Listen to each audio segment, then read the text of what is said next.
Fearing they've lost their life savings after investing in a wealth management company that's now gone into administration. It's had an absolutely devastating effect on our mental health. Also on the programme, campaigners lose their battle to keep 2 air ambulance bases open. Plus, Mr Wrexham gets a fitting tribute as fans club together to celebrate the life of Joey Jones. And from a sporting legend to a local legend, the Tesco worker who's become a firm favourite with customers after bagging a milestone in the store. Hello, good evening. First tonight, a couple from North Wales fear they've lost more than £400,000 after investing their life savings in the hope of securing their future. The 79th Group, an asset management company based in Southport, sold investment deals supposedly secured against property and other assets. But in April this year, the company went into administration, leaving thousands of investors without their money. Ness Jenkins has been investigating. Glossy brochures and glossy promises. The 79th Group said it was an asset management company that offered high interest rates for investors. Among those who believed them were this couple from North East Wales, who invested their life savings and inheritance after losing 2 of their parents. We started investing about 10 years ago. It started with very small investments, £5,000–10,000 at a time. As you invest more and more, the rate of interest will improve. It started off maybe 12%, and as you invest more and more, so too does that rate of interest increase. The 79th Group offered investors loan notes supposedly secured against property and other assets, including in real estate and investments in natural resources. They were the company that bought Penrose Park on Anglesey in January this year to develop a £250 million holiday resort on the site. Such developments were supposed to bring in the money for investors, and until this year, the couple did receive their payments. It allowed us to retire. It allowed us a good standard of living. I built up a degree of confidence. And it's all about the trust in the business. Administrators reported that 3,700 others invested in this company and have been left devastated when the payments stopped at the start of this year.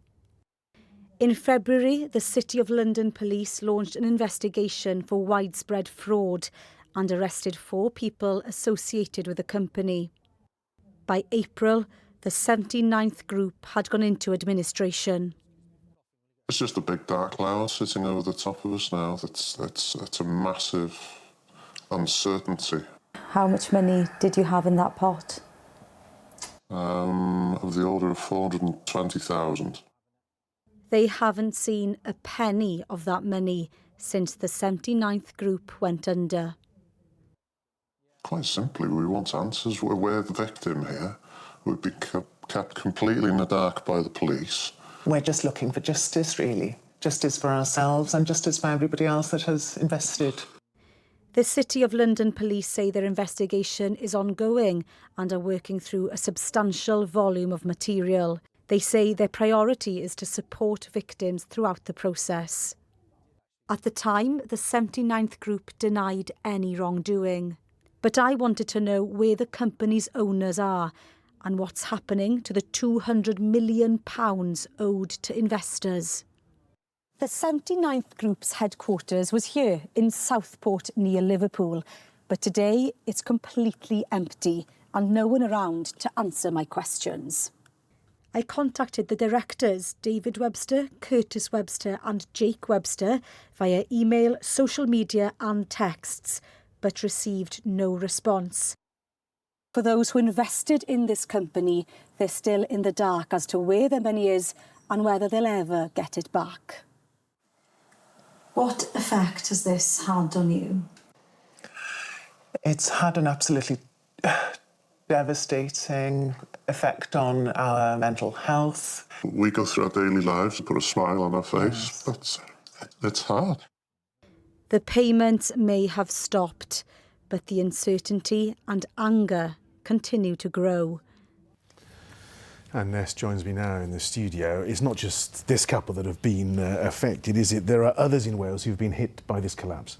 Yes, I've spoken to the administrators now in charge of the 79th group. They say their priority is to retrieve and look after those assets. One of those assets being in Wales on Anglesey, the Penrhos Park near Holyhead. So the 79th group bought Penrhos Park in January this year. They were going to plan and develop a holiday resort there. There was strong backlash locally about this, locals saying that it would destroy the wildlife, nature, the park, the Welsh language and culture. Despite this, the 79th group said that the first lodges were to be up and running by the end of summer. This, of course, hasn't happened. So in addition to the thousands of people that invested and that don't know what will happen to their money, like the couple we heard in the package, there's also a community on Anglesey in the dark about what will happen to their local park. And you can catch the whole story on tonight's Ybyd ar Bedwar on S4C 8 o'clock with English subtitles available too.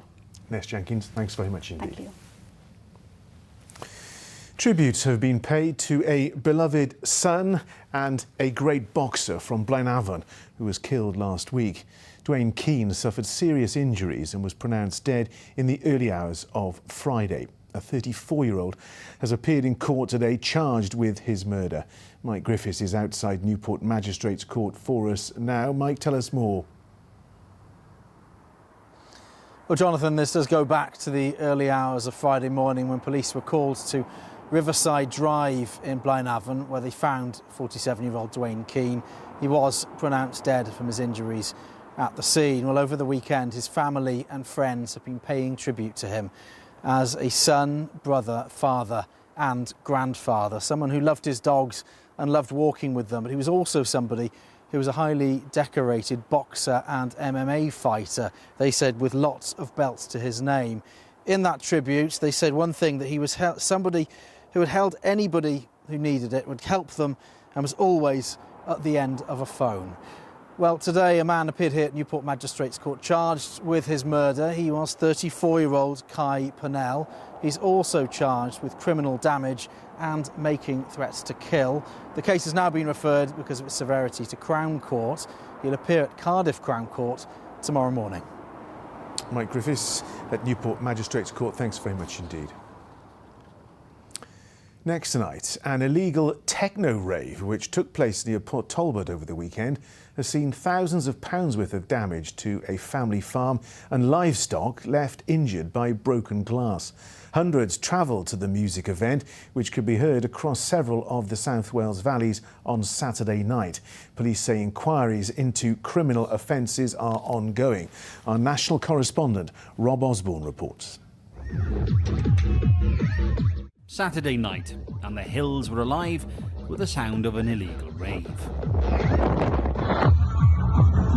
This is a remote spot on the Bulch Mountain, but villages many miles away could hear the hardcore techno. But after the party, the cleanup. This is a working farm, and these ravers were not invited. It was extremely difficult to do absolutely anything about it because there were so many in here by then. How many? They were estimating about 600. 600 people here? Yes, 600. And where were they coming from?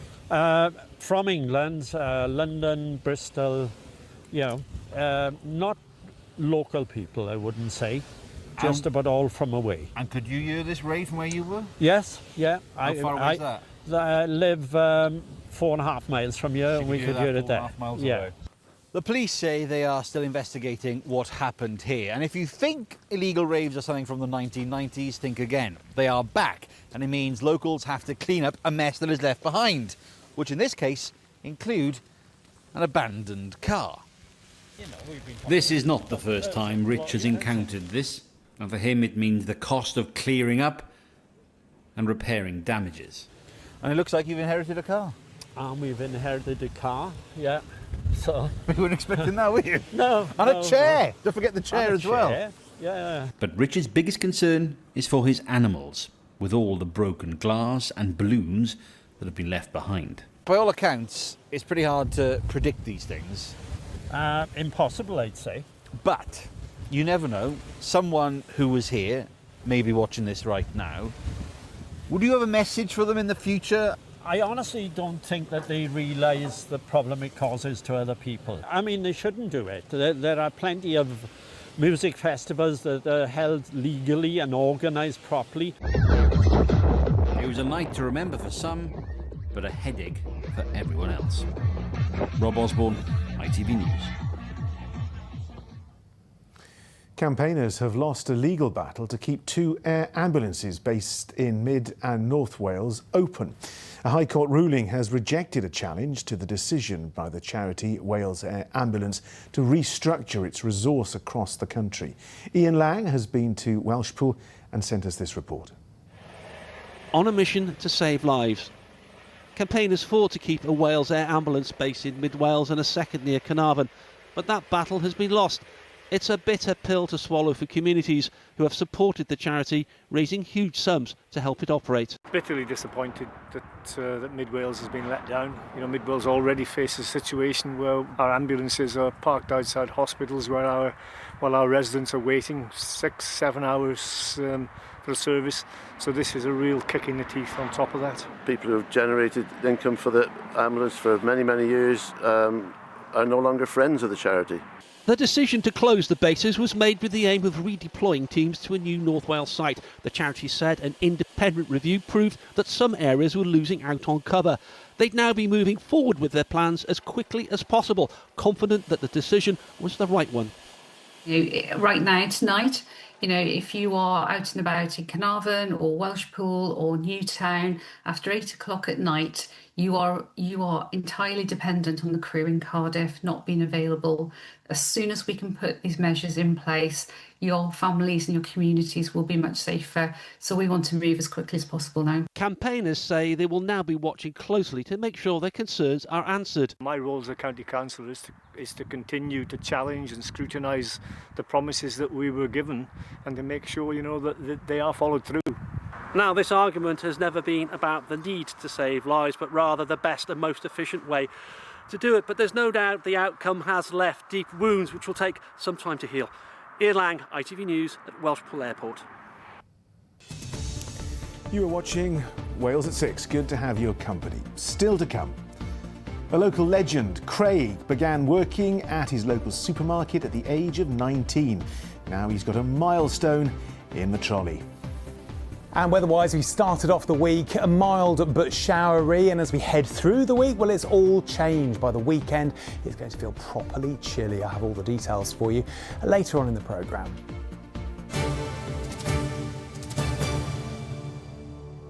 All that to come. But first, new figures reveal the devastating impact that poor bone health can have. Of women aged 50 and over with osteoporosis, more than half will suffer life-threatening broken bones. And it's not just women over 50, 1 in 5 men are at risk as well. Our correspondent Carol Green has been to speak to one woman who's coming to terms with how to manage her diagnosis. In her teens, Keen gardener Kell O'Neill experienced the eating disorder anorexia nervosa. And this led to her being diagnosed with osteoporosis at the age of just 21. As a younger person in terms of osteoporosis, I think it's really important to raise awareness that other younger people do get their health and well-being checked, particularly if they have a history similar to mine of something like anorexia or significantly low body weight. And of course it can affect men too, not just women. Yeah, absolutely. It can affect anybody for a whole host of reasons. And so the Royal Osteoporosis Society now have an online checker where you can sort of go through and answer a number of questions that might indicate your need to go and get checked by your GP and to be referred for a scan for osteoporosis. Osteoporosis can weaken bones so severely they can break after a cough, a sneeze, or even a small stumble. A broken hip can be deadly, but starting strength training early offers protection in the future. Strength training is so important. It's really important to get this done early on in life, form a healthy balance, a healthy routine, so that later on down the line, you can lift your shopping bags, you can get up and down the stairs, you can carry your pots and pans around the house. Lots of people don't think about later on in life and all these simple tasks that you need to do. But you've got to invest now. Yes, it's really important. Start now and you will thank yourself later on down the line. Nice big stretch at the top. Beck is a former physiotherapist and now works as a personal trainer. With half of women over 50 suffering life-threatening broken bones due to osteoporosis, she says taking action at any time can slow down the disease. Osteoporosis affects nearly 3 million people around 3 million people in the UK. So we want to make sure that we are keeping our bones as strong as possible to prevent those fragility fractures.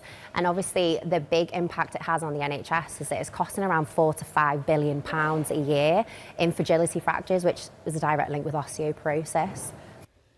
Beyond the finances, there's the personal cost of osteoporosis, the risks and the pain of broken bones. But experts say it's never too late to invest in a healthier future. Carol Green, ITV News, Broughton. You're watching Wales at 6. It is 16 minutes past the hour. A reminder of tonight's top story. A couple from North Wales fear they've lost more than £400,000 after investing their life savings into an asset management company. The 79th Group, based in Southport, sold investment deals but went into administration in April, leaving many investors without their money. And still ahead, which is curious. Now, whilst farming show season may be nearly over for another year, the hard work doesn't stop, of course. Wales's agricultural shows are usually large, multi-day events meticulously planned over many months. So what exactly does it take to make them a success? Our Rural Affairs correspondent Hannah Thomas went behind the scenes at this year's Usk show to find out. Setting up the site for one of the last agricultural shows of the year. But getting everything ready in Usk isn't easy. Right, you know where you're going? Excellent. Nia Osborne is the event organiser and she's the only staff member here. Nia, you've been directing traffic already. It's a busy old operation. It certainly is. It's the largest one-day show in Wales now, so it takes an awful lot to put together, as you can imagine. I've started 2026 show already. I joined the team on the eve of this year's show to see how they put those final preparations together. These 2 days now, the setup, are my favourite days of the year because everything that I've worked for comes to today. And all the volunteers, obviously. We've got over 500 volunteers on this showground. They're all working ridiculously hard. I put the puzzle pieces together and they do all the work. Dom, you've got the job that nobody else wants, mowing the marquees and making sure those weeds are down. Yeah, that's right. Yeah, no one else wants it, but I quite enjoy it, so I'm thankful for the job anyway, even in the rain. And everybody's really keen that young blood does feed into a show like this, aren't they? Oh, 100%. You know, it's not just about us young ones or the old ones being separated. This is a real big community feel, and there's nothing like a show to bring everyone together. It's really important. Over in the Homecraft tent, the ladies are laying out the tables, ready to welcome some delicious homemade produce for judging the following day. Well, it is wet, and I've got a bit of welly envy here because I'm stood next to Gerald the giraffe, and he's got black wellies on. But he's also got a pair of sunglasses and a sun hat as well, because he's hoping that the sun is going to shine for the show tomorrow. He's not the only one. Tommy Smith is checking on his teacups. His family have had a fun fair since the mid-1800s. We see kids year after year coming to us, and then we see those kids grow up. Even in my life, I've seen children come into adults and bring their children back, and it's magical, it really is. It's not as simple as it looks to set up a trade stand here. Neil James from Raglan was voted the Countryside Alliance's Champion Butcher of the UK this year, and he's serving food here. It cost £250,000 to stage, but they'll do it all again next year to see the biggest show in town. Well, if you've been impressed and want to know more, head over for the full report to ITVX. You can Find us by choosing categories, then news, and select Wales. You can catch up with the latest news and all your favourite programmes like Coast and Country and Sharp End. It's the same on your phone or smart TV. A giant mural of footballing great Joey Jones has been painted next to the pitch where he played for more than 3 decades. The Wrexham defender, who also represented Wales, died earlier this year at the age of 70. Well, now his legacy in the city lives on through artwork. And Joanne Gallagher is there for us now. Joanne, an impressive mural for a very impressive man. Oh, it's fantastic. Just look at the detail on it. Joey Jones's arm raised in that fist, victory or defiance, who knows, you decide. They've got the sparkle in his eye perfectly. He really is a legend in these parts. Mr. Wrexham, as he was known. The fans actually crowdfunded to pay for this because he meant so much to them. Of course, he sadly passed away in July at the age of 70, but the fans still talk about him, including one who I've got with me here. I'm going to bring him in now. Paul Jones, a lifelong Wrexham fan. What did Joey Jones mean to you? Joey meant an awful lot to me, because he was the ultimate Wrexham player. Because he played for the 3 different spells, but his heart was always here. He was not. I don't think he realised how good a player he was, because he held the record number of caps for Wales. Over 70 caps for Wales, caps, over 400 league appearances for Wrexham. Two European Cup winners' medals. So he was he's a better player than he thought he was. But what he did have was a huge heart. What did Wrexham mean to him? Everything. He always came back here, and I can remember talking to Joey a few years back, and he said he'd give his European Cup winners' medals away if he could get Wrexham back in the Football League. Just shows how much it meant to him, and obviously he must have been delighted to see their success now. I'm sure he's watching from up above with this big smile on his face. His funeral was here a couple of months ago on this ground, and the amount of famous ex-footballers that are here was unbelievable. Yeah, there was a sea of flowers outside here, the ground, weren't they? Right where we're standing now. Absolutely covered. And you said that the younger players also meant a lot to him and him to them. Absolutely. I think the youngsters that came up through the junior sides absolutely adored Joey and listened to every word he said. It's fantastic though. I mean, it is a real resemblance of him, isn't it? Mr. Wrexham, as we call him. It's perfect. It's excellent. It's excellent. It's a marvellous likeness. It's fantastic. Well, thank you for joining us. The mural actually was painted by Liverpool artist Paul Curtis. I gave Paul a ring this morning. He's already busy on another mural in Liverpool, but he said he loved doing this project. It took him 4 days. He worked dawn till dusk on it. One of the reasons it took so long were people constantly stopping him, wanting to tell him anecdotes. But I tell you now, John, anyone coming down the Mould Road will certainly have a smile on their face when they see this. Well, just looking at that picture, I feel I know him. Joanne, thanks very much indeed for sharing that with us.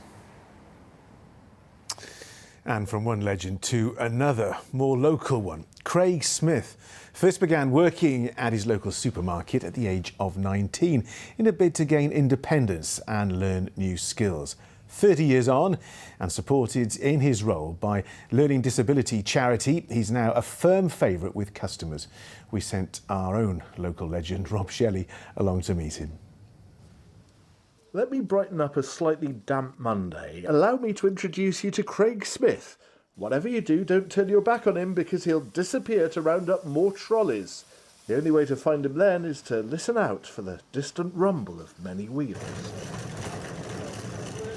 30 years ago, Craig started here at Tesco in Mould, and well, he's sort of become an institution. I was given a list which said, Craig, legend. So, what makes Craig a legend? His communication skills with the customers.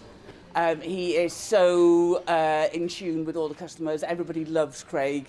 You are literally the first thing people see. Yeah, the tall person coming in. Well, you don't even need the high visibility vest. You are your own high vis. He's always got a cheery good afternoon for people, regardless of what time of day it actually is. It's very pleasant. He says hello. or afternoon when it's morning. He also calls everyone young man or young lady, which, once you've hit 39 or so, is always welcome. He's a local celebrity, and he brightens everybody's day. First one to greet, aren't you? First one to say hello. Yeah, the afternoon. Last person everyone sees when you say goodbye. Yeah. He's also incredibly dedicated and quite hard to keep pace with. What is it that's worked for you in this past 30 The minute years? things between help people out, hit the fresh air, a lot of walking. And after filming with Trolleycam here, I have incredible respect for the Red Arrows, who do much the same thing, only faster and with smoke coming out of the back. Back when Craig rounded up his first ever trolley in 1995, a Mars bar cost 25 pence, a litre of petrol 53 pence, and the average house £55,000, although you're not really likely to pop into a supermarket to buy a Mars bar and a house. I like the word legend. Legend is not a word applied easily, is it? We've always got the belief in all the people that we support that they can achieve things like Craig has, and Craig's just a shining example of what can be achieved with an inclusive employer. Because most of us don't like shopping that much, so actually anything that cheers you up a bit. Oh, most definitely, yeah. He's everybody knows Craig. Well, Kim Kardashian might have broken the internet once, but when it comes to car park celebrity, she's not a patch on Craig Smith. Rob Shelley and his shopping trolley. ITV News in Mould. Well done, Craig. Weather time now is James White. Today sees sunshine, sand and a spell of bamboo rafting. TUI sponsors ITV Cymru Wales weather. Hi there, good evening. Between the rain yesterday and all the hefty showers we've seen today, we've seen quite a lot of the wet stuff across a kind of line really from Pembrokeshire, Carmarthenshire out across to the Brecon Beacons. All blameable on this low. There goes yesterday's rain. Lots of showers around the centre of this low. That's corkscrewing away. We'll get another glancing blow from one of these lows as we head through Wednesday into Thursday. But then that heads up towards Scandinavia. And what that does is open up the gateway to much chillier air from the north as we head into the weekend. Back to this evening and overnight. Still quite a few showers around and about. Sometimes they're kind of banding together to seem more like a little spell of rain. Some decent clear breaks in between, and temperature-wise, we're still on the relatively mild side, bottoming out at around 10 Celsius. 1 or 2 raw spots in high single digits. Tomorrow then, we are looking at hopefully more in the way of bright spells, hopefully fewer showers, but I think North Wales probably seeing a few more than we've seen today. Anglesey did quite nicely sunshine-wise for the bulk of Monday. And as far as temperatures go, we're looking at 14 or 15 Celsius. Add in that brisk breeze, it'll just take the edge off the feel of the temperatures, but it does help to push those showers through. Tuesday into Wednesday then, little ripple of high pressure potentially just taking the sting out of the shower, so hopefully a drier day, 14 or 15 Celsius. Here comes that little feature just going to graze us as we head into Thursday. Then we start to see the cooler air spill in from the north and west. Quite a few showers around and about, and getting fresher still on Friday. Our regional fundraiser, Kaz Jeffries, at tonight's Pride of Britain Awards in London. They'll be broadcast on ITV this Thursday evening at 8 p.m. A note for your diary. I'll be back with a late update after news at